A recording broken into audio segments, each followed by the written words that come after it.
Bell পড়েছে, bell পড়েছে, আমাদের গাছের পাকা বেল পড়েছে। এই যে দেখছেন আমাদের কদবেল গাছ, মোবাইলে অতটা বোঝা যায় না। কদবেল ধরেছে অনেক, পাকা বেল কী যে ঘ্রাণ বলে বোঝানোর মতো না। বাজারে যেগুলো বিক্রি করে ওগুলো তো কাঁচা থাকে, সেদ্ধ সেদ্ধ গন্ধ আসে, কিন্তু আমাদের গাছের পাকা বেলের ঘ্রাণ এতই সুন্দর বলে বোঝানোর মতো না। আজ আমার শাশুড়ি মায়ের হাতে কদবেল মাখা দেখাবো আপনাদের। এই গাছটি নাকি আমার দাদা শ্বশুর লাগিয়েছিলেন, তিনি তো বেঁচে নেই, কিন্তু তার লাগানো গাছের এই সুস্বাদু ফলটি আমরা এখনও খাচ্ছি। এই কদবেল মাখানোর কাজটা আমার শাশুড়ি সবসময় করে, কারণ তার হাতের মাখানো বেল মাখা সবাই পছন্দ করে।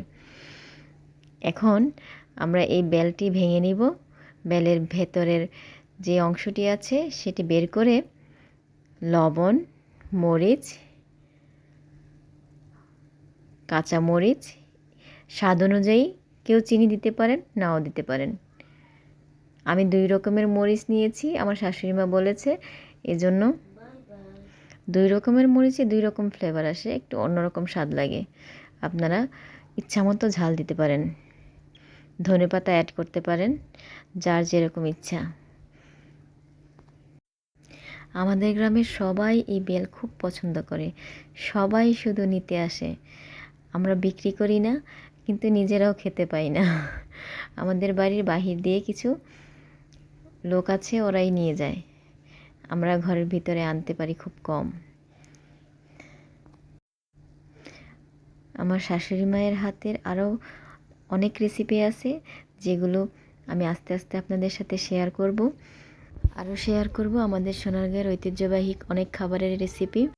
কদবেলের অনেক উপকারী দিক রয়েছে, এটি হজম শক্তি বাড়ায়। কদবেলে প্রচুর ফাইবার থাকে, যা কোষ্ঠকাঠিন্য কমায় এবং হজম ভালো করে। পেটের গ্যাস ও অম্বল কমায়। কদবেলের মাটির মতো নরম অংশ পেটকে ঠান্ডা রাখে, যা গ্যাস অম্লকে ভোগেন তাদের জন্য খুব ভালো।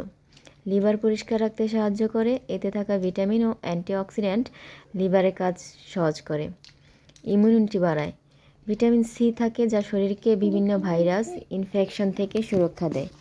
ডায়রিয়া ও আমাশয় কমাতে সাহায্য করে। কদবেলের রস বা মাখা পেটের ইনফেকশন কমাতে সহায়ক বলে প্রচলিত। রক্ত পরিষ্কার রাখতে ভূমিকা রাখে, এর অ্যান্টিঅক্সিডেন্ট রক্তনালীর ভালো রাখে। শরীর ঠান্ডা রাখে, গরমে কদবেল শরীরকে ঠান্ডা অনুভূতি দেয়। ত্বক ও চুলে উপকার। ভিটামিন এ ও সি ত্বকের উজ্জ্বলতা বাড়াতে। ভিডিওটি যদি আপনাদের ভালো লেগে থাকে তাহলে লাইক সাবস্ক্রাইব করে আমার পাশে থাকুন। ধন্যবাদ সবাইকে, ভালো থাকবেন।